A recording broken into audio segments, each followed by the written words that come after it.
그런즉 깨어 있으라. 너희는 그날과 그때를 알지 못하느니라. 주님이 언제 오실지 우리는 알지 못하지만 오시겠다는 약속 때문에 우리가 기다리고 있습니다. 주님은 약속대로 반드시 오실 것입니다. 그 약속이 우리 안에 있사오니 우리가 날마다 주를 기다리며 준비되어 가게 하여 주시옵소서. 예수님 이름으로 기도드리옵나이다. 아멘. 오늘 욥기서 38장입니다.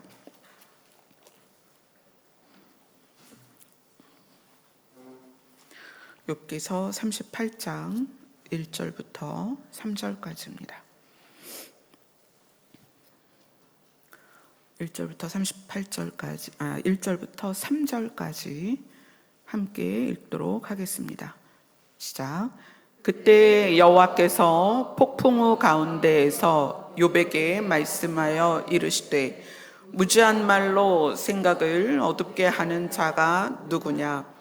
너는 대장부처럼 허리를 묶고 내가 내게 묻는 것을 대답할지니라. 네, 거기까지요.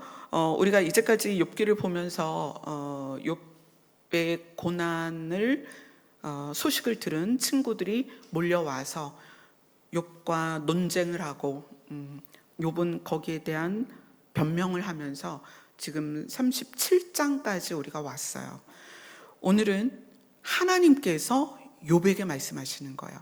기대가 되죠. 그동안 수많은 논쟁 가운데 하나님께서 오늘 정답을 알려주실 텐데 그 전에 욥이 가지고 있었던 자세, 그러니까 우리는 알고 있어요. 욥이 원래는 고난을 당할 만한 죄가 없었지만 사탄이 욥에 대한 시험을 시작을 했고 하나님은 그것을 허락하셨습니다. 그런데 친구들이 몰려와서 너 죄 때문이야. 너는 죄를 회개하지 않아서 이런 고난에 있는 거야. 그리고 욥은 계속 자기에 대한 변명을 하죠. 당사자, 이 욥기의 당사자인 욥은 자기의 고난에 대해서 어떻게 생각하고 있는지를 자세히 알 필요가 있어요. 그래서 욥이 자기를 생각한 부분 한번 보도록 하겠습니다. 29장입니다.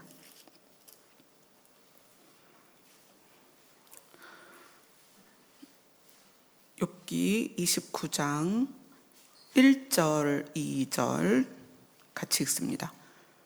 시작. 욥이 하나님이 나를 보호하시던 때가 다시 오기를 원하노라. 자, 이 29장 1절, 2절 욥이 풍자하여 이르되 나는 지난 세월과 하나님이 나를 보호하시던 때가 다시 오기를 원하노라. 그러니까 지금의 모습이 아니라 고난이 있기 전이 아니라 고난이 있는 모습이 아니라 자녀가 다 죽은 상태가 아니라 그 전. 근데 그 전을 욥은 뭐라고 얘기하냐면 하나님이 나를 보호하시던 때다 이렇게 얘기해요. 그래서 29장은 무슨 단어가 많이 나오냐면 그때는 이렇게 해요. 자, 3절을 같이 읽습니다. 3절 시작. 그때는 그의 등불이 내 머리에 빛이었고 내가 그의 빛을 힘입어 암흑에서도 걸어 다녔느니라. 그러면 여기에서의 그때는 언제예요? 하나님이 보호하시던 때. 기르던 가축이 죽고 자녀가 죽고 자신이 병이 들고 아내가 떠나고 막 이러한 일이 있기 전은 하나님이 나를 보호하시던 때다. 그때에는 그의 등불, 하나님의 등불이 내 머리에 빛이었고 내가 그의 빛을 힘입어 암흑에서도 걸어 다녔다. 자, 4절을 읽습니다. 시작. 내가 원기 왕성하던 날과 같이 지내기를 원하노라. 그때에는 하나님이 내 장막에 기름을 발라주셨도다. 이 기름을 발라주셨다는 것은 윤택하다. 우리 말로는 그렇게 표현해요. 윤택했다. 그때에는, 자, 그때는 언제다? 하나님이 나를 보호하시던 때다. 자, 5절을 읽습니다. 시작. 그때에는 전능자가 아직도 나와 함께 계셨으며 나의 젊은이들이 나를 둘러 있었으며. 그때에는 언제요? 하나님이 나를 보호하시던 때에는 전능자가 아직도 나와 함께 계셨고 나의 젊은이들이 나를 둘러 있었다. 그래서 그때의 생활이 어땠냐면 6절이에요. 6절 같이 읽습니다. 시작. 저주로 내 발자취를 씻으며 바위가 나를 위하여 기름 시내를 쏟아냈으며. 아까 말한 것처럼 여기에서 나오는 기름은 윤택한 삶을 말하는 거예요. 저주로 내 발자취를 씻으며, 이거는 젖이 이제 엉긴 적, 버터를 말하는 거거든요. 버터를 먹을 수 있을 만큼 윤택했다. 바위가 나를 위하여 기름 시내를 쏟아냈으며. 기름을 강같이 쏟아냈다는 것은, 이때는 이제 요 표현이 신명기에도 나오는데, 이게 어떤 표현이냐면 올리브 나무는 아주 메마른 땅, 돌이 많은 땅에서도 잘 자라요. 그러니까 이때에 욥이 살던 때에 그런 곳들에서도 올리브가 잘 자라서 올리브의 기름을 짜서 먹었다는 얘기예요. 그러니까 굉장히 부유했겠죠. 자, 그 다음에 7절 같이 읽습니다. 시작. 그때는 내가 나가서 성문에 이르기도 하며 내 자리를 거리에 마련하기도 하였느니라. 자, 그럼 요거는 무슨 표현이냐면 성문에 이르고 자리를 거리에 마련했다. 이거는 뭐냐면 그때는 이제 요 시절이죠. 욥이 살던 시절부터 쭉 역사적으로 어떤 일이냐면 개인과 개인 간의 분쟁이 있을 때 그 분쟁을 해결하기 위해서는 재판을 해야 되잖아요. 그럼 그 재판은 그 지역에서 지식이 높고 또 연로하고 경험이 많고 존경받는 사람이 성문, 사람이 오고 가는 곳에 자리를 딱 잡아요. 그리고 분쟁이 있는 두 사람을 세우고 그들의 분쟁의 증언을 할 수 있는 사람들을 세워요. 그래서 그것을 많은 사람이 보는 앞에 재판을 합니다. 그러니까 욥이 그때 당시에 재판에 관여할 정도로 존경받는 사람이었다. 그러면서 욥은 계속 그때에는 이렇게 표현을 하고 있습니다. 자, 그럼 그때는이 어떤 거예요? 하나님이 나를 보호하시던 때다. 욥은 자기가 고난을 당하기 전을 하나님이 보호하시던 때다. 그래서 이 그때는 이라는 이야기를 계속 하고 있어요. 그리고 12절로 갑니다. 12절, 지금 29장입니다. 29장 12절 같이 읽습니다. 시작. 이는 부르짖는 빈민과 도와줄 자 없는 고아를 내가 건졌음이라. 자, 그때는이 언제라고 그랬어요? 하나님이 나를 보호하시던 때에는 아주 윤택하고 존경받으며 살았다. 근데 12절에 왜냐하면 내가 부르짖는 빈민과 도와줄 자 없는 고아를 건졌기 때문이다. 내가 삶에서 선을 행했기 때문이다 라고 얘기하는 거예요. 이 12절 표현이 시편 72편에서는 솔로몬이 쓴 시편인데, 그 72편에서는 솔로몬이 빈민과 고아를 돕는 것, 고아를 건지는 것에 대해서 왕이 갖추어야 될 성품으로 말을 해요. 그러니까 욥은 마치 왕이 갖추어야 될 성품을 자기가 가지고 있었고, 그때에는 하나님이 욥을 어떻게 했어요? 보호하셨다. 욥 자신이 지금 그렇게 생각하고 있는 거예요. 이건 지금 29장은 욥의 생각을 우리가 이 내용을 통해서 보고 있는 거예요. 자, 그리고 나서 30장으로 갑니다. 자, 30장으로 가서 1절을 같이 읽겠습니다. 시작. 그러나 이제는 나보다 젊은 자들이 나를 비웃는구나. 그들의 아비들은 내가 보기에 내 양떼를 지키는 개 중에도 둘만하지 못한 자들이니라. 그때는 그랬어요. 고난이 오기 전에는 그랬어요. 왜냐하면 자기가 빈민과 고아를 건졌기 때문에 하나님께서 보호를 하셨다. 그때에는. 그런데 이제는, 자, 30장은 이제는이에요. 이제는 나보다 젊은 자들이 지금 욥에게 와서 말을 한 사람들이 욥보다 거의 어렸단 말이에요. 거의 어린 사람들이 와서 비웃는다. 그들의 아비들은, 자기를 비웃는 사람의 아버지들은 내가 보기에 내 양떼를 지키는 개 중에도 둘만하지 못한 자들이다. 그러니까 아버지를 욕한 거죠. 그 정도로 가문이 되게 낮은 가문인데 지금 그들이 와서 그 자녀들이 와서 나를 비웃는다. 자, 9절부터 읽겠습니다. 9절 10절 시작. 이제는 그들이 나를 노래로 조롱하며 내가 그들의 놀림거리가 되었으며 그들이 나를 미워하여 멀리하고 서슴지 않고 내 얼굴에 침을 뱉는도다. 조롱하고 놀리고 미워하고 침 뱉는 것, 누구 모습이 생각나요? 예수님 모습이 생각나죠. 죄 없으신 예수님도 그런 모습이었는데 지금 욥도 그런 일을 겪고 있는 거예요. 이제는. 자, 그 다음에 16절로 가서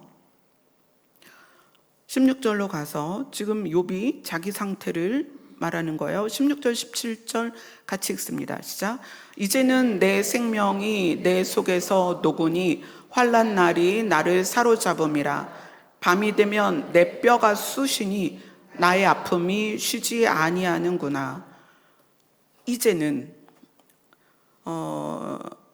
비웃음을 당하고 조롱을 당하고 놀림거리가 되고 미움을 받고 침뱉음을 당하고 있고요. 그리고 내 뼈가 쑤시는데 그 아픔이 쉬지 않는다. 계속 24시간 내 뼈가 쑤신다는 거예요.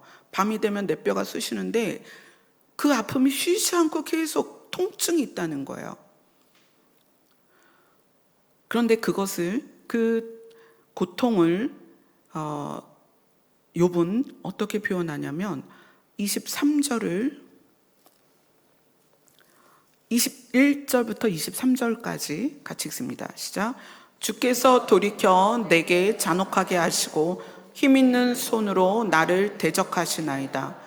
나를 바람 위에 들어 불려가게 하시며 무서운 힘으로 나를 던져버리시나이다. 내가 아나이다. 주께서 나를 죽게 하사 모든 생물을 위하여 정한 집으로 돌려보내시리이다. 이제는 사람들에게 조롱받고 놀림받고 침뱉음을 당하고 나는 온몸이 삭신이 쑤시고 이 고통이 통증이 떠나지 않는데 이것이 주께서 누가? 하나님이 나에게 잔혹하게 대하고 계시다. 나를 대적하신다. 지금 이거 욥의 생각이에요. 하나님이 주시는 고난이다 라고 생각하는 거예요. 그래서 이렇게 표현해요. 내가 알아요. 하나님이 나를 죽여서 죽은 자들이 가는 곳으로 나를 돌려보내실 거예요. 결국 하나님은 나를 죽게 내버려 둘 거예요. 이런 얘기예요. 근데 그것을 나 알고 있어요. 하나님이 나를 죽여서 죽은 자가 갈 곳으로 나를 보낼 것을 나는 알고 있어요. 그러면서 이제 31장으로 가면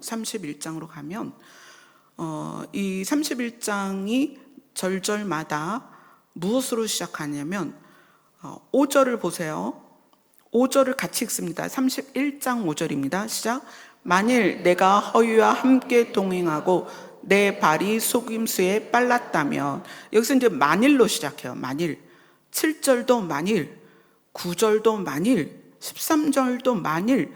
이 이야기는 내가 이렇게 하나님이 잔혹하게 대적하실 만큼, 나를 하나님께서 죽일 만큼 그런 일을 했다면, 이거예요.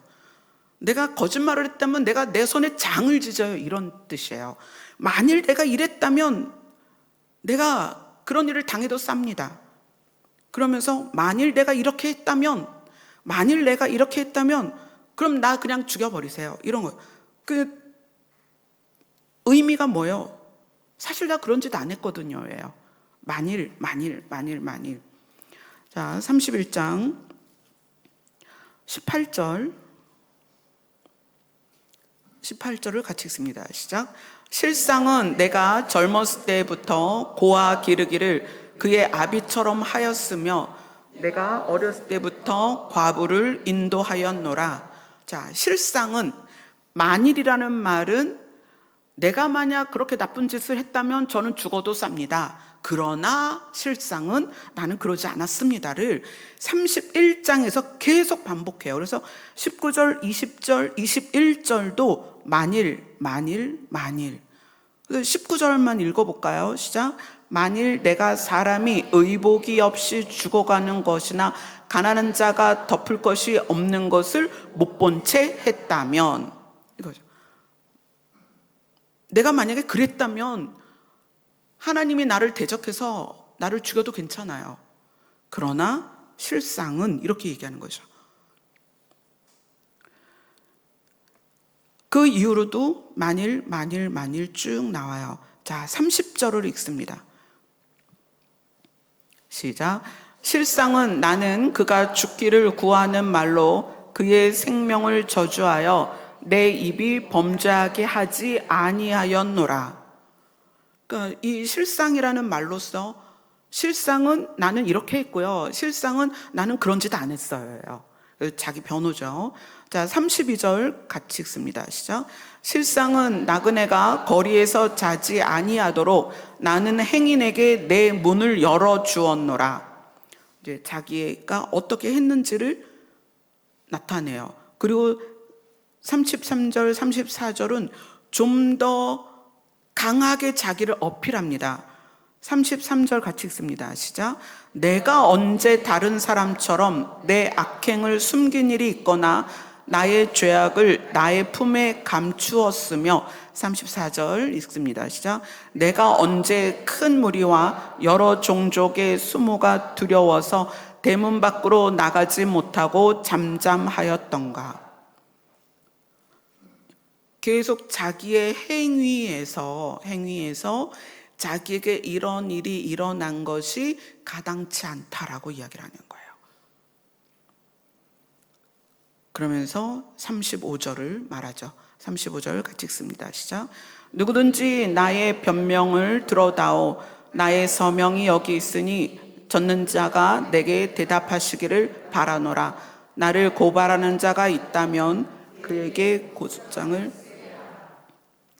자, 여기까지가 욥이 자기의 인생을 돌이켜서 너무나 이제 극명하게 다르잖아요.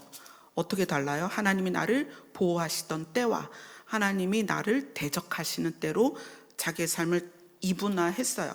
이분화하고, 하나님이 나를 보호하시던 때, 그때에는 내가 이렇게 했고 하나님이 나에게 복을 주셨고, 그리고 나는 그 근거를 어떻게 말했어요? 부르짖는 빈민과 도와줄 자 없는 고아를 내가 건졌기 때문에 하나님께서 나를 보호하셨다. 그러나 이제는 내가 놀림감이 되고 조롱거리가 됐는데 하나님마저 나를 잔혹하게 대적하셔서 죽게 하셨다.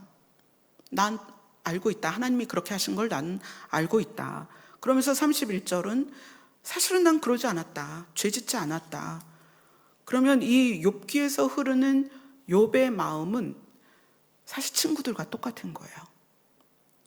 죄 때문에 고난이 왔는데 암만 생각해도 나는 그런 죄를 짓는 것 같지 않아 라고 변명을 하는 거거든요.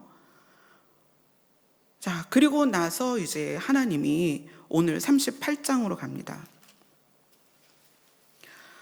욥의 그 이야기가 끝나고 엘리후가 화가 나서 막 엄청 이제 지난주에 얘기했던 내가 욥의 무릎을 꿇릴 거야, 그거예요. 너 어떻게 그렇게 변명을 하니? 너 고난받는 건 당연히 죄 때문이지. 너 회개 안 해? 내가 너를 꺾어버리겠어. 그리고 엘리후가 쫙 이야기를 했죠. 그리고 나서 이제 하나님이 말씀하시는 거예요. 오늘 38장 1절은 여호와께서 폭풍우 가운데서 욥에게 말씀하여 이르시되, 왜 하필 폭풍우 가운데서 욥에게 말씀하셨을까요? 잔잔한 가운데 우리가 느끼고 생각하는 것이 하나님의 말씀이 아닌 내 생각일 수 있거든요. 근데 하나님은 이 구약에서 나타나실 때 폭풍우 가운데 나타나시는 경우가 굉장히 많았어요. 그래서 이 욥이 볼 때 하나님이시다라는 걸 분명히 드러내고 계시는 거예요. 폭풍우 가운데서 욥에게 말씀하여 이르시되. 2절을 한번 읽어볼까요? 38장 2절입니다. 시작. 무지한 말로 생각을 어둡게 하는 자가 누구냐? 지금 이제 욥에게 말씀하시는 거예요. 무지한 말로, 지식이 없는 말로 너의 생각을 어둡게 하는구나. 지식이 없다, 알지 못한다, 무지하다, 알지 못한다. 그런데 지금 아까 31장에서 욥이 그랬거든요. 저 알아요. 하나님이 나를 죽이시고 나를 죽은 자가 가는 곳으로 보낼 걸 난 알아요. 그랬단 말이에요. 근데 하나님은 아니, 너 몰라, 이렇게 말하는 거예요. 아니, 너 알지 못해. 너 이제까지 막 그렇게 많은 얘기를 했는데 사실 너 알지 못해. 네가 알지 못하고 말하고 있기 때문에 네 생각이 점점 어두워지는 거야. 그리고 3절로 넘어가서 하나님은 욥을 향하여 이렇게 시작하세요. 뭐라고 시작해요? 3절이. 너는. 자, 너는이 굉장히 중요해요. 너는. 하나님이 욥을 향하여 너는, 이거는 너는 누구냐거든요. 너는 너 자신이 누군지 아니? 너는 너의 정체성이 뭔지 아니? 지금 질문하는 거예요. 여러분의 정체성을 알아요? 여러분 누구예요? 자, 욥은 자기가 처한 상황, 자녀가 죽고 집이 파산을 하고 재산을 다 잃고 병이 들어서 머리끝에서 발끝까지 종기가 난, 얼마나 보기에 흉측하겠어요. 그래서 막 피부가 쩍쩍 갈라지는 그 상태를 욥은 보고 있는 거예요. 자기 상태. 그래서 그 상태를 뭐라고 생각했냐면 하나님이 보호하지 않는다라고 생각하는 거예요. 이게 지금 굉장히 중요한 관점이거든요. 하나님이 너는 이라고 표현해요. 너는 너를 누구라고 생각하니? 너는 너를 알고 있니? 너의 정체성이 뭐니? 욥은 자기가 당한 고난 때문에, 자기가 겪는 일 때문에, 자기의 상황 때문에 뭐라고 생각하냐면 하나님이 보호하시지 않는 때다. 그때는 하나님이 보호하셨고 지금은 하나님이 보호하지 않는다라고 생각해요. 이거 우리 다 갖고 있는 생각이에요. 그죠? 만약에 제가 신방을 가다가 빡 교통사고가 났어요. 요즘 교통사고 많잖아요. 빗길에 빡 교통사고가 나가지고 의식을 잃고 막 뼈 한 뼈 다 부러지고 그래서 응급실에 실려가가지고 막 이렇게 수술대에 누워 있어요. 그러면 어떻게 생각해요? 우리는 다 하나님이 지키시지 않았다라고 생각해요. 하나님의 보호 아래 있지 않다라고 생각한단 말이에요. 그러니까 이 욥이 지금 그 생각이에요. 때를 딱 나누어서 자녀들이 잘 되고 부유하고 양이 늘고 소가 늘고 막 이러한 때, 그때는, 그리고 사람들이 존경하고 재판에 관여할 만큼 경륜이 있는 자로 판정될 때에는 하나님이 보호하는 때다. 그러나 지금은 놀림받고, 그렇죠? 침뱉음을 당하고 모욕 가운데 있고 저주 가운데 있는 이 모습은 하나님이 보호하지 않는 때다라고 생각하고 있다는 거예요. 이거 우리가 다 갖고 있는 생각이에요. 지금 하나님께서 그것에 대하여 정면으로 마주대하라고 우리에게 말씀하시는 거예요. 너는 누구냐? 너는. 지금은 욥에게 묻는 거예요. 넌 누구냐? 너는. 이거 여러분들 생각하셔야 돼요. 우리는 우리의 상황이 어떠하냐로 하나님이 지키신다, 안 지키신다, 보호하신다, 보호하지 않는다, 사랑한다, 사랑하지 않는다라고 생각해요. 그죠?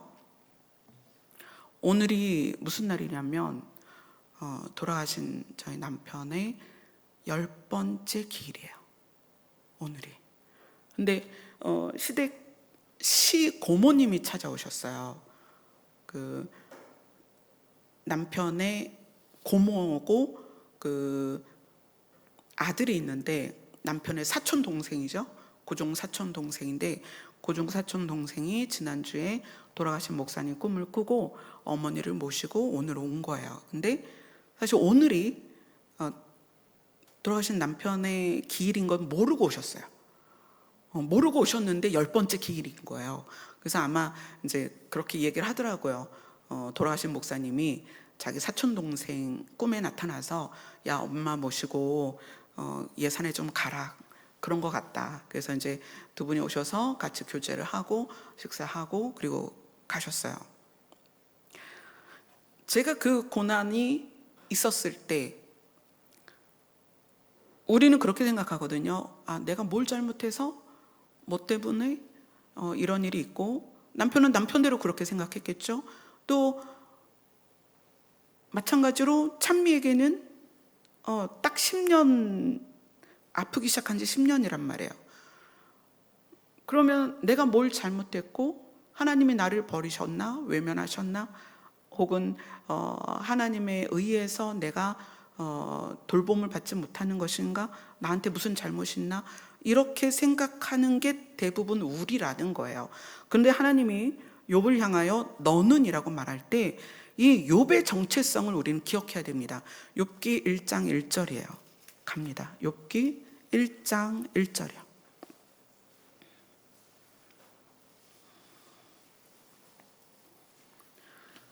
욥기 1장 1절 같이 읽습니다. 시작. 우스 땅에 욥이라 불리는 사람이 있었는데 그 사람은 온전하고 정직하여 하나님을 경외하며 악에서 떠난 자더라. 자, 생각해 보세요. 온전하고 정직하여 하나님을 경외하며 악을 멀리하는 자다. 이것이 단지 하나님이 저에게 소를 많이 주셨으니까 내가 이렇게 살게요, 하나님이 나에게 자녀를 열이나 주셨으니까 이렇게 살게요 였겠냐는 거예요. 그렇지 않거든요. 또 이렇게 살았기 때문에 자녀가 잘 되고 윤택하고 부유한 삶을 살았냐는 거예요. 사실 그것도 아니에요. 그죠? 여러분 아셔야 돼요. 하나님은 이렇게 해서 뭘 많이 주고 이렇게 하니까 다 뺏어가고 이런 분이 아니라는 거예요. 아셔야 돼요. 왜냐하면 욥은 자기 친구들에 대해서 그렇게 얘기해요. 너희의 아버지는 내 양떼의 강아지 옆에 있기도 못한 자들이다. 무슨 얘기예요? 타고난 집안에 문제가 있다는 얘기예요.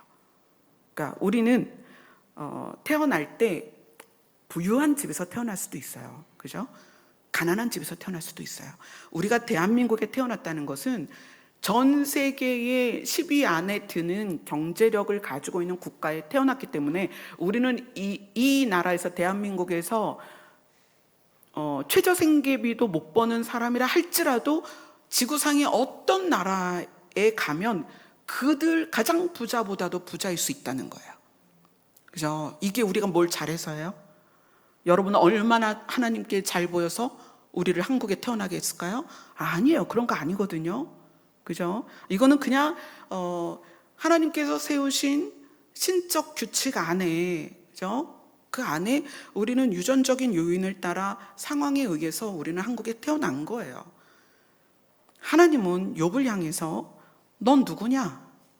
너는 원래 온전하고 정직하고 나를 경외하고 악을 멀리하는 자가 아니냐. 그렇지? 그러면 너희의 부요함과 윤택함과 너희의 삶의 이런 고난이 내가 너의 행위를 통하여 너에게 이랬다 저랬다 하는 걸로 생각하지 말라는 거예요. 우리는 약속을 받은 자입니다. 자, 약속을 받았다는 것은 하나님은 이스라엘 백성과 약속을 하셨어요. 그죠? 그리고 하나님은 아브라함과 약속을 하셨어요. 약속을 하시고 그 약속의 내용이 뭐냐면 아브라함의 자손들에게 약속의 땅을 줄 것이다. 그거죠. 그래서 실제로 애굽에서 출발해서 가나안으로 가는 여정이 있고, 그 다음에 신약 시대로 와서 예수님을 믿으면 누구의 자녀가 된다? 아브라함의 자녀가 되는 거예요. 그래서 우리가 하나님하고 약속한 건 아니지만 우리가 예수님을 믿음으로 하나님이 아브라함에게 한 약속을 어떻게 했어요? 받았어요. 그래서 우리는 약속을 받은 백성이에요. 약속의 백성은 누구예요? 이스라엘이에요. 우리는 그 약속을 받았다는 거예요. 누구를 통해서? 예수님을 통해서. 우리는 약속을 받았어요. 그래서 우리가 약속 받은 자녀로서 그 약속은 뭐다? 상속 약속이다. 그 상속은 뭐에 대한 상속이에요? 하나님의 나라에 대한 상속이에요. 약속 있는 백성. 그죠? 약속을 받았다는 얘기예요. 하나님과 아브라함의 약속을 우리는 믿음으로 받았습니다. 우리의 정체성이 그거예요. 근데 그러한 상황에서 약속을 받은 사람으로서 이 땅을 살아가는데 이 땅에서 일어나는 수많은 일들이 우리 삶 가운데 일어날 수 있다는 거예요. 자, 다시 38장으로 돌아가서, 그래서 하나님은 네가 누구냐? 너는 하나님을 경외하는 사람이 아니냐? 너는 악을 멀리하는 사람이 아니었냐? 너는 누구냐? 그리고 뭐라고 얘기하시냐면 대장부처럼 허리를 묶고, 이것은 남자답게 어떤 남자일까요? 하나님을 경외하는 남자답게요. 하나님을 경외하는 남자답게. 자, 고린도전서 16장으로 갑니다. 고린도전서 16장 13절입니다.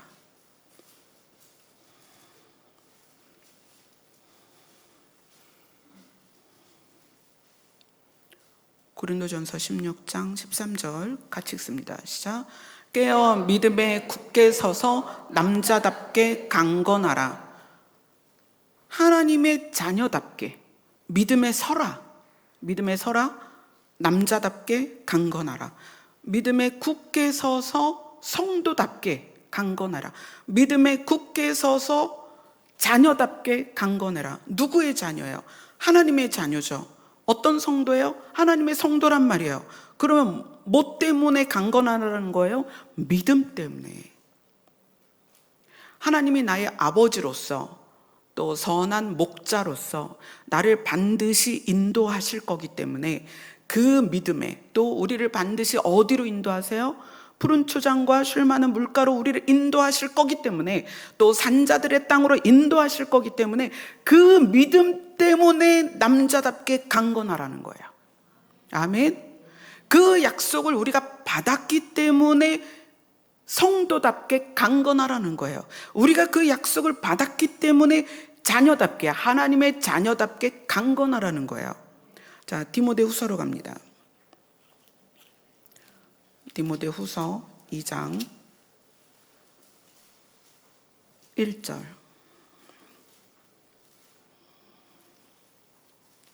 같이 읽습니다. 시작.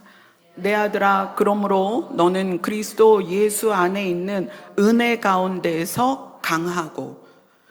예수 그리스도의 은혜가 뭐예요? 그분이 십자가에서 내 죄의 값을 치르셨습니다. 그래서 우리는 죄인이에요, 의인이에요? 의인이에요. 아직 성화의 과정은 가고 있지만 신분은 바뀌었다는 거예요. 그래서 그 은혜 때문에 어떻게 해라? 강해라. 쫄지 마라. 기어다니지 마라. 일어나라. 무릎과 허리에 힘을 넣고 당당해라. 누구 앞에서? 세상 앞에서. 쫄지 말라는 거예요. 강하라는 거예요. 우리는 어떤 은혜를 받았어요? 예수 그리스도께서 십자가에서 우리의 죄 때문에 피를 흘리셨습니다. 그 은혜를 받았기 때문에 사망 앞에서 강하고 담대하라는 거예요. 당장 3차 대전이 일어나서 지구상에 막 드론이 날아다니고 폭격되고 뭐 암흑이 오고 먹을 게 없고 그래도 뭐 때문에 강해라? 은혜 때문에 강해라. 하나님께서 예수 그리스도로 말미암아 우리에게 주신 그 은혜로 강하라는 거예요. 자, 오늘 욥기로 다시 돌아가면 하나님께서는 욥에게 말씀하시는 거예요. 네가 누구냐? 너는 하나님을 경외하고 악을 멀리하며 온전한 자다. 너는 누구냐? 그래서 그 구구절절히 변명하고 나는 억울해요. 원래는 제가 실상은 내가 이렇게 살았는데 이제는 내가 이렇게 돼버렸고 꼴이 말이 아니에요. 내가 조롱을 당하고 침뱉음을 당하고 진짜 우리 그 양을 키우는 목장에 들어와서 일도 못할 만큼 약한 집안의 아이들한테 내가 그런 수모를 당하고 있어요 라고 할 때 하나님이 욥을 혼낸 게 아니에요. 지금 이 구절은 격려하는 거예요. 너의 시선을 멀리 둬라. 누구를 향하여? 하나님을 향하여. 근데 시선이 내 꼬라지를 보는 거예요. 내 꼬라지가 어때요? 지금 자식은 다 죽었어요. 내 재산 다 사라졌어요. 아내도 도망갔어요. 머리끝에서 발끝까지 질병으로 눈 뜨고 볼 수 없어요. 그 상태를 보고 있다는 거예요. 여러분 눈을 어떻게 해야 돼요? 성경에서 뭐라고 그래요? 눈을 들어. 그죠? 우리 눈 들어야 됩니다. 누구를 봐요? 하나님을 봐야 돼요. 눈을 들어 멀리 봐라. 어디를 봐요? 그분의 나라를 봐야 돼요. 근데 우리는 계속 내 꼬라지를 보는 거예요. 나는 뭐 돈도 없어, 공부도 잘 못해, 나는 직업도 안 좋아, 나는 가난해, 그러다 보니 또 몸에 병도 생겼는데 지금 곧 죽게 생겼어. 이것이 하나님이 나와 함께하지 않는 거라고 생각해요. 이것이 하나님이 나를 사랑하지 않는다고 생각해요. 그렇지 않다는 거예요. 이 시선을 가지고 타인을 그 잣대로 봅니다. 그 잣대로. 그래서 가난하면 아유 쟤는 저렇게밖에 못 살아. 누군가 병이 들었을 때 아이고, 제가 그런 얘기 많이 듣거든요. 타 교회에서 그 말로 상처를 받는 거예요. 암흑의 권사가 병 걸렸대. 아이고, 그래 새벽 예배 안 다니더니 뭐 기도를 안 하더니 철야를 안 나오더니 뭐 교회에서 건축하는데 작정하라고 그랬는데 안 하더니 다 그렇게 얘기해요. 그것이 상처가 돼가지고요. 그게 뼛속 깊이 상처가 돼서 자기 정체성을 다 놓아버렸어요. 어떻게 할 거예요? 자기 정체성을 자기 환경 때문에 잃어버린 욥을 향하여 하나님 말씀하시는 거예요. 너 누구니? 너는 나를 경외하고 악을 멀리하고 온전한 자다. 너는 누구니? 그리고 뭐라고 말씀하세요? 대장부처럼 허리를 묶고 당당하게 내가 하는 말에 대답을 해라. 이야기하시는 거예요. 여러분 상황에 쫄지 마세요. 여러분 예수 그리스도의 은혜로 의인이 되었습니다. 그래서 그 정체성 때문에 악을 멀리하는 거예요. 더러운 것을 멀리하는 거예요. 진짜 치사하고 더러운 것 손에도 대지 않는 거예요. 남을 속이거나 욕하거나 업신여기거나 남의 것을 빼앗거나 이런 거 하지 않는 거예요. 뭐 때문에? 정체성 때문에. 여러분 도덕성 때문에 그렇게 하나요? 아니에요. 내 정체성 때문에 하는 거예요. 내가 누구냐? 하나님의 아들이라는 거예요. 내가 누구냐? 하나님의 딸이라는 거예요. 하나님께서는 그렇게 하나님이 나에게 고난을 주셨다, 억울하다, 실상은 나는 그런 사람이 아니다 라고 자기를 변론하고 그렇게 하나님 들으라고 하는 얘기잖아요. 난 알아요. 하나님이 나 죽인 거 알아요. 이제 곧 시체가 가야 될 곳으로 날 보내시겠죠. 막 그러고 있는 거예요. 근데 하나님께서는 그를 향해서 너는 원래 그런 자가 아니야. 나를 경외하지 않니? 악을 멀리하고 있지 않니? 남자답게 대장부처럼 허리를 묶고 내가 너에게 묻는 것을 대답해라. 너의 정체성을 회복해라. 당당해라. 나를 마주 대해라. 그리고 38장은 전체가 하나님의 창조에 대한 이야기를 하세요. 땅의 기초, 바다와 바다의 경계. 제가 이제 그 얘기를 한번 드린 적이 있었는데 8절에 보면 8절부터 10절까지 한번 읽어보실래요? 같이 읽읍시다. 시작. 바다가 그 모태에서 터져 나올 때에 문으로 그것을 가둔 자가 누구냐?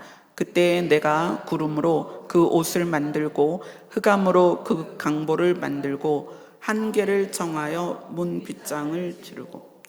이건 무슨 얘기냐면 파도가 넘어가지 못하고 파도가 어느 선에서는 그치는 거예요.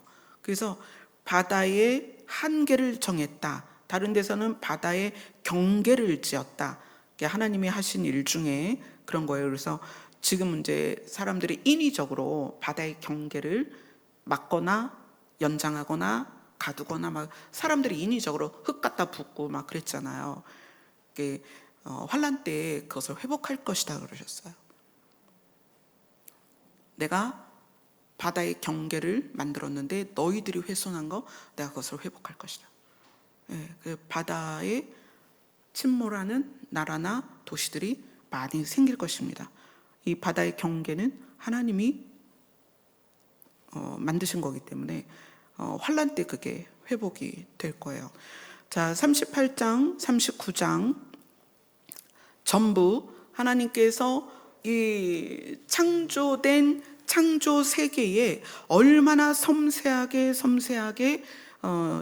하나님께서 개입하고 계신지를 38장, 39장을 계속 말씀하고 계세요. 그리고 40장으로 와서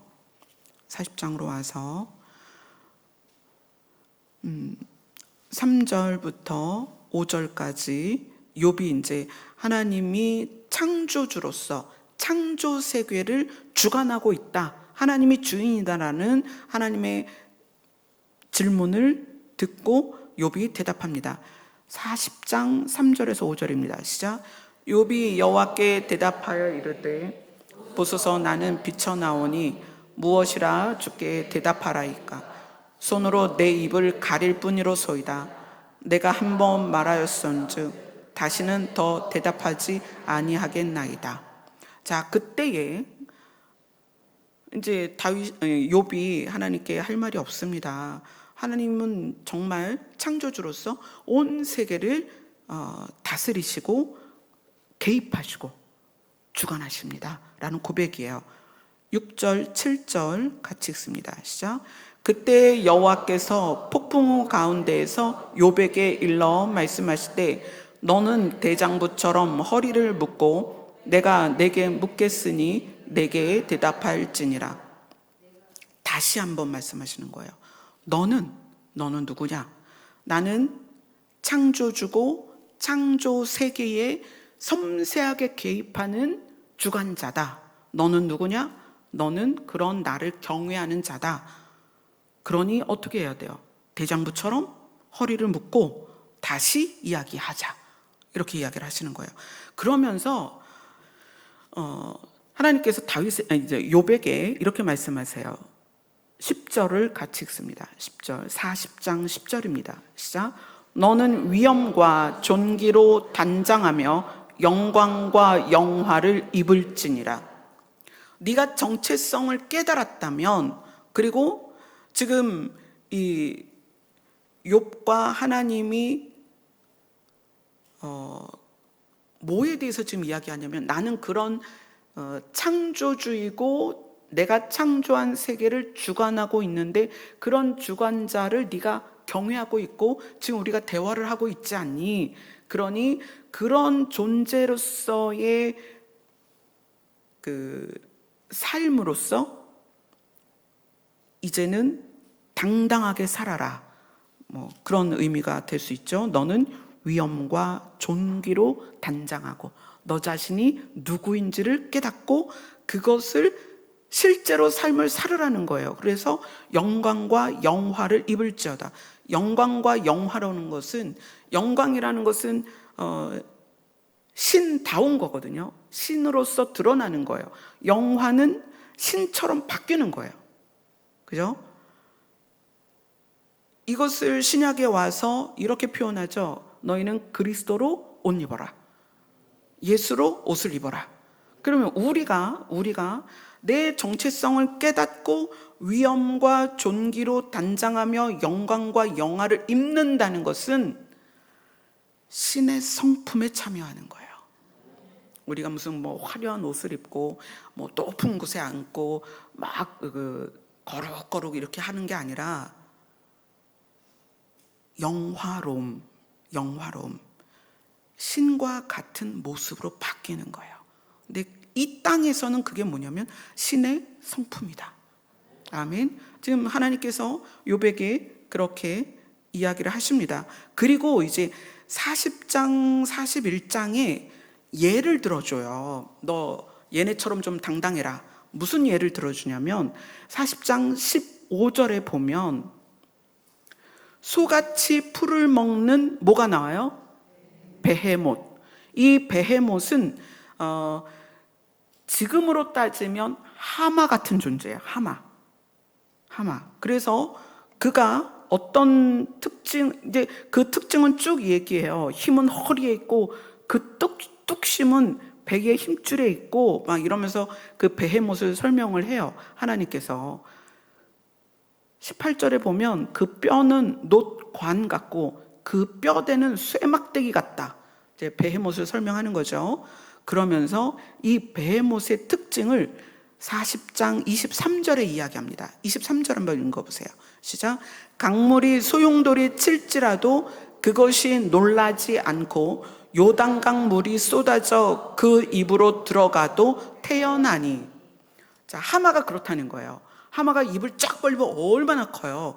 근데 그 입에 요단강 물이 쏟아져 들어간대요. 입이 크니까. 그런데 요단강 물이 그 입에 쏟아져 들어가도 태어나다는 거예요. 지금 하나님은 욥이라는 사람에게 너의 정체성을 깨달아라. 그리고 뭐라고 말하냐면 대장부처럼 허리를 동여라. 그리고 뭐라고 말하냐면 베헤못처럼, 하마처럼 강물이 소용돌이 쳐도 놀라지 마라. 요단 강물이 네 입으로 쏟아져 들어가도 태어내라. 누가 함께 하셔요? 하나님께서 함께 하셔요. 그 다음에 41장으로 가서 누구에 대해서 이야기하냐면 1절을 같이 읽습니다. 시작.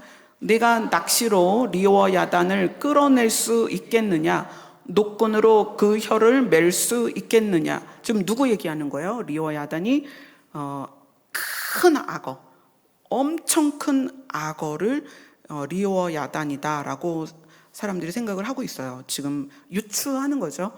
이 리오 야단이 악어일 것이다. 그래서 이 악어에 대한 설명을 쭉 해요.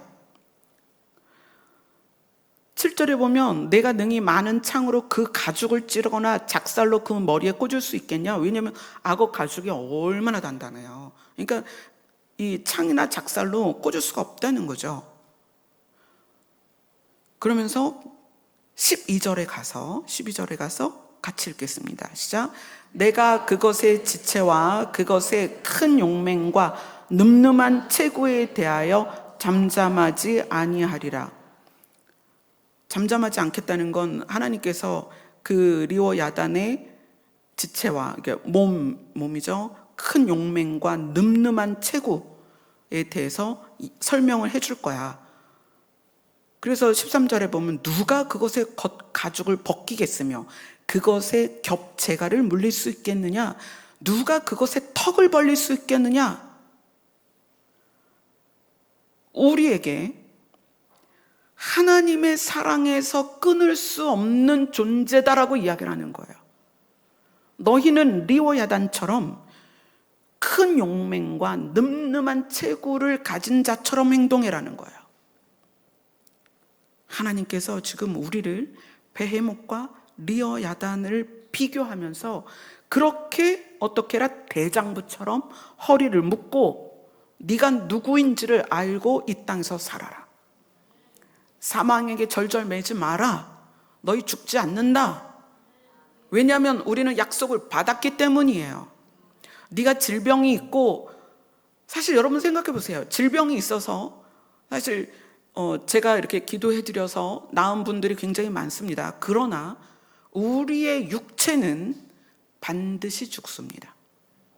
그죠? 그래서 그거에 막 연연하지 말라는 거예요. 하나님은 우리에게 영생을 주셨고 그것이 예수 그리스도의 은혜다. 그러니 강해라. 우리에게는 산자들의 땅이 있고 우리를 그 땅으로 인도하실 것이고 그 땅을 상속하실 것이다. 사실 우리 여기 빌리지가 상속받은 땅을 우리가 받아서 여기 와 있는 거잖아요. 그죠? 저는 이 욥기서를 쭉 읽고 내용을 보면서 정말 우리가 하나님을 신뢰하지 못하는구나. 정말 우리가 우리를 은혜로 사랑으로 대하시는 하나님을 신뢰하지 못하는구나. 그걸 알았어요. 어떠한 일에 낙심하고 좌절하고 슬퍼하고 두려워하고 고통스러워. 물론 슬픔과 고통이나 이런 것은 있을 수 있어요. 그러나 낙심하는 게 문제라는 거죠. 두려워하는 거. 그래서 내가 뭐 회개를 안 한 게 있나? 내가 무슨 잘못한 게 있나? 이렇게 접근하는 거예요. 나에게 일어난 일에 대해서. 자, 41장 33절 41장 33절입니다. 같이 읽습니다. 시작. 세상에는 그것과 비할 것이 없으니 그것은 두려움이 없는 것으로 지음 받았구나. 리워 야단에 대한 이야기예요. 아직 쭉 그래서 34절까지 리워 야단에 대한 이야기인데 두려움이 없는 것으로 지음 받았다. 자, 우리는 무엇으로 지음 받았죠? 하나님의 형상대로 지음 받았습니다. 기억하세요. 우리는 하나님의 형상대로 지음 받았습니다. 그래서 우리가 하나님을 아버지라고 부를 때 우리를 하나님의 사랑에서 끊을 어떤 것도 없다는 것을 성경이 우리에게 말해주고 있다는 거예요. 그래서 내 꼬라지를 보는 것이 아니라 내 상황을 보는 것이 아니라 내 형편을 보는 것이 아니라 나의 아버지 되신 하나님을 보라는 거예요. 우리는 두려움이 없는 것으로 지음 받았다.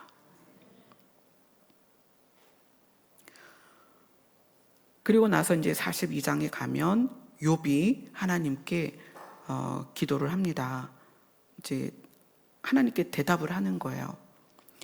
1절부터 3절까지 42장 1절부터 3절까지 같이 읽겠습니다. 시작. 욥이 여호와께 대답하여 이르되 주께서는 못하실 일이 없사오며 무슨 계획이든지 못 이루실 것이 없는 줄 아오니 무지한 말로 이치를 가리는 자가 누구니까? 나는 깨닫지도 못한 일을 말하였고 스스로 알 수도 없고 헤아리기도 어려운 일을 말하였나이다. 자, 이 42장 3절 그 쉬운 성경에는 뭐라고 나와 있냐면 무식한 말로 내 뜻을 가리는 자가 누구냐라고 물으셨죠. 정말 저는 알지도 못하면서 말하였고 깨닫지 못하는 일들을 아는 체하였습니다. 이게 욥의 고백입니다. 5절을 42장 5절을 같이 읽습니다. 시작. 내가 주께 대하여 귀로 듣기만 하였사오나 이제는 눈으로 주를 배웁나이다. 자, 이것은 이 고난을 겪으면서 그 고난 안에서 여러 사람들과의 논쟁을 지나면서 하나님이 욥을 향하여 말씀하신 것을 들으면서 이제 정리를 한 거예요. 내가 주께 대하여예요. 하나님에 대하여 귀로 듣기만 하였사오나 지식만 있었습니다. 하나님에 대하여 지식만 있었습니다. 그런데 이제는 눈으로 주를 배움나이다. 이것은 뭐냐면 이제는 하나님과 내가 관계 안에 있습니다. 관계. 그래서 이 관계 안에 지식으로 알고 있는 평면적인 하나님이 아니라 하나님은 창조 세계에 섬세하게 개입하셔서 하나님의 선하심을 따라 운행하시는 그 하나님과 내가 관계가 형성되었습니다. 이제 내가 그 하나님을 신뢰합니다. 앞으로 내 삶에 어떠한 일이 있든지 어떠한 상황을 만나든지 나는 하나님을 신뢰하겠습니다. 이것은 우리도 늘 일상에서 이것이 돼야 돼요. 내 형편을 보지 마라. 내 상태로 나를 규정하지 마라. 우리는 어떤 일이든 있을 수 있다. 자, 그러면 가난하고 싶지 않고, 그죠? 아프고 싶지 않아요. 알아요. 우린 그렇습니다. 아프고 싶지 않죠. 그러나 하나님이 창조 세계에 대하여, 피조 세계에 대하여 섬세하게 주관하시기 때문에, 섬세하게 개입하시기 때문에 내가 무슨 일을 만나도 그 일을 보는 것이 아니라 주관하시는 하나님을 신뢰하면서 가자는 거예요. 아멘. 하나님은 반드시 약속을 우리가 받아들였다면 하나님은 반드시 우리를 도우시고 인도하시고 살려내십니다. 아멘. 이제 그것을 욥이 고백하는 거예요.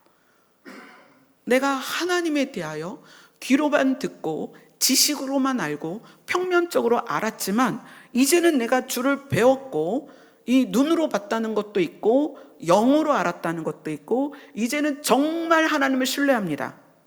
관계가 형성된 거예요. 마치 위인전에서 이제 뭐 에디슨이라든지 위인전에 나오는 사람 많잖아요. 막 배웠는데 어느 날 그 사람이 탁 나타나서 관계가 형성이 돼서 이웃으로 살아가는 거예요. 그것처럼 욥은 귀로 들은 하나님에 대해서 이제 관계가 형성이 된 거예요. 그리고 6절, 42장 6절을 같이 읽습니다. 시작. 그러므로 내가 스스로 거두어 드리고 티끌과 재 가운데에서 회개하나이다. 스스로 거두어 드렸다는 것은 잘못 알고 있던, 지식으로만 알던 하나님에 대한 내용을 다 거두어 드리고 내가 입으로 뱉었던 무지한 상태에서 알지도 못하고 깨닫지도 못하고 아는 채 하며 말했던 이 모든 것을 거두어 드리고 그리고 그러한 모습을 회개합니다. 티끌과 재 가운데에서. 무슨 얘기예요? 하나님 이제는 그러면 회복해 주세요. 그게 아니고 내 상태에서 잠잠히 기다리겠습니다. 티끌과 재 가운데서 회개하겠습니다. 하나님이 어떻게 나를 인도하시든지 하나님이 나에게 어떤 상황으로 이게 티끌과 재 가운데서 회개한다는 것은 티끌과 재가 내 생애를 계속 같이 갈 수도 있는 거거든요. 이걸 멈춰주세요가 아니라 티끌과 재 가운데에서 회개하겠습니다. 이 상황을, 이 상태를, 이 형편을, 내 모습을 하나님의 주권과 주관 아래에 신뢰하겠습니다. 그냥. 그럼 어떻게 하는 거예요? 티끌과 재를 견뎌야죠. 그냥 견디는 거예요. 수요일날 이제 부목사님께서 왜 하나님은 나를 쓰시는가에 대한 이야기를 하셨잖아요. 그래서 군대 갔을 때 군종으로서 예배를 드릴 수 없는 상황에서 예배를 드리는 그것을 하나님이 좋게 보셨다. 그 말씀을 들으면서 저도 생각을 했어요. 하나님은 나를 왜 쓰셨을까? 하나님은 저를 왜 썼을까요? 저는 그런 경험은 없었거든요. 근데 하나님이 저를 쓰신 이유가 있더라고요. 뭐냐면 참았기 때문이라고 그러시더라고요. 잘 참아서. 그냥 어떤 상황이든 그 어렸을 때부터 그냥 그 모든 상황에, 그래서 생각해 보면 엄마 아빠한테 왜 돈도 안 주고 뭐 집이 왜 이 모양이고 이렇게 말을 해본 적이 없어요. 그냥 가는 거예요. 그냥 그게 어떤 상황이든지 제 가운데에서, 티끌 가운데에서 그냥 지냈어요. 그래서 하나님께서 저를 쓰신 이유는 잘 참아서다. 그냥 그런 것 같아요. 제가 생각하기를 그런 것 같아요. 왜냐면 뾰족하게 뭐 잘난 게 없고 한 것도 없고 뭐 이렇게 드러나게 뭐 하나님께서 뭐 이래라 그랬을 때 막 순종하고 이런 것도 없고, 그래서 그냥 제가 결론을 내린 거야. 난 참는 거밖에는 하는 게 없으니까 잘 참아서 쓰시나 보다, 그렇게 생각을 했어요. 근데 이 욥의 고백이 뭐냐면, 티끌과 제 가운데 있는 이 상태를 견디고 참겠습니다. 주관하시는 하나님께 맡기겠습니다. 이 안에서 제가 불평하고 변명했던 것을 회개하겠습니다. 그리고 잠잠히 그 상태를 유지하는 거예요. 어떻게 보면 세상적 가치에서는 뭐 몇 년도일까요? 90년대 말 그때쯤, 90년대에 유명했던 책이 긍정의 힘이에요. 긍정의 힘. 그래서 조엘 오스틴 목사님이 긍정의 힘을 막 그랬죠. 그래서 하면 된다, 할 수 있다, 또 순복음 신앙하고 그런 것들이 막 주가 돼서 잘 될 수 있다, 잘할 수 있다, 성공할 수 있다, 병 고칠 수 있다, 은사 받을 수 있다, 다 있다. 그러니까 부르짖고 해라. 그런 시대가 있었어요. 그런 시대가. 그런데 이 긍정의 힘이 주는 부작용이 뭐냐면, 우리는 인생에서 걸려 넘어지는 일들과 질병과 실패와, 전 파산도 했는데 파산과 얼마나 많은 일들이 있어요. 그 일들을 만났을 때 드는 생각이 뭐냐면, 내가 뭐 잘못했나 보다. 내가 뭔가 해결되지 않은 죄가 있나 보다. 하나님이 나를 싫어할 수 있는 조건이 나한테 있나 보다. 이렇게 생각을 했단 말이에요. 기도를 더 해야 되나? 내가 11조에서 짜투리를 빼고 그렇게 11조 했더니 이렇게 됐나? 이렇게 생각을 한다는 거예요. 사실 욥도 그런 사고방식과 친구들도 그런 사고방식을 갖고 있었던 거죠. 우리는 아직 온전히 하나님을 알지 못합니다. 그러나 여러분들이 반드시 알아야 되는 게 있어요. 하나님은 선하시다. 하나님은 사랑이시다. 그러면 그것을 믿는다면 지금 우리의 상황 가운데에서 기다리세요. 잠잠히. 이 상황과 나를 보지 말고 누구를 바라봐요? 하나님을 바라보고, 그분이 나에게 이 시간을 주셨다면 그냥 그 자리에 있는 거예요. 그리고 아침에 눈을 뜨면 또 그렇게 기도하는 거죠. 하나님, 오늘 하루를 견디고 지나가게 도와주세요. 그렇게 하루하루. 근데 이 하루의 매력이 뭐냐면, 오늘 하루가 지나면 우리는 하루를 지난 건데 천국은 가까워져요. 하루만큼 가까워져요. 요즘 시간 굉장히 빠르잖아요. 벌써 추석이에요. 세상에. 너무 빠르지 않아요? 성탄절 예배드리기 엊그제 같은데 추석이라니. 또 성탄절 준비해야 되잖아요. 추수감사 준비해야 되고. 이게 뭔 일이에요. 1월 1일이 또 금방 올 것 같아요. 너무 신나지 않아요? 그만큼 하나님의 나라로 가고 있습니다. 그게 여러분의 소망이 됐으면 좋겠어요. 아멘. 네, 우리 찬양하겠습니다.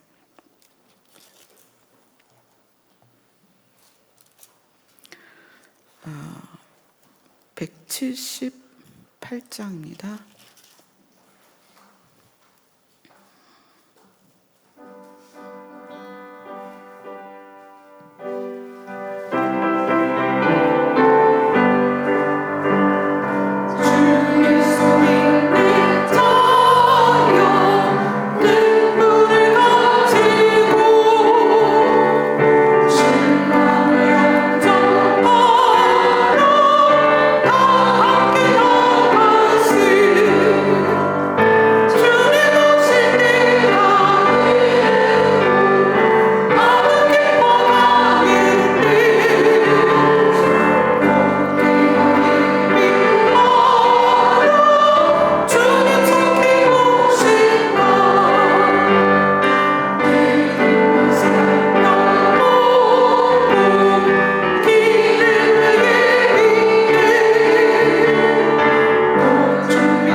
우리가 소유하고 있는 모든 것들이 우리를 힘있게 하지 않습니다. 우리가 소유한 것들은 늘 결핍을 느끼게 해요. 사실 남편도 결핍을 느끼게 하죠. 아내도 결핍을 느끼게 해요. 있으면 기대해요. 정년자매가 이렇게 활짝 웃는 거 보니까 남편을 향한 기대가 있죠. 소유했기 때문에 결핍이 생기는 거거든요. 세상의 것은 다 그래요. 제가 꽃 선물 많이 받거든요. 근데 꽃을 꼽아 놓으면 너무 예뻐요. 근데 그게 시간이 가면 시들어요. 그죠? 그걸 붙잡아 놓을 수가 없는 거예요. 세상은 다 그렇습니다. 우리가 소유한 건 우리에게 결핍을 줍니다. 그래서 무엇으로 강해져라? 무엇으로 남자답게 서라? 무엇으로 허리를 동여라? 예수 그리스도입니다. 하나님이 나의 아버지라는 거예요. 아멘. 그것만이 여러분에게 힘이 됩니다. 여러분 살아보세요. 정말입니다. 그분만이 나의 힘입니다. 아멘. 그분과 이 욥의 고백처럼 머리로 알았던 그것이 아니라 그분이 내 마음으로 삶으로 관계되어지는, 사실 기도 시간이 그거예요. 주님을 만나고 고백하고 그 사랑 안에 머무는 시간이에요. 그래서 12시까지 그런 기도 시간이 되었으면 좋겠습니다. 기도하겠습니다.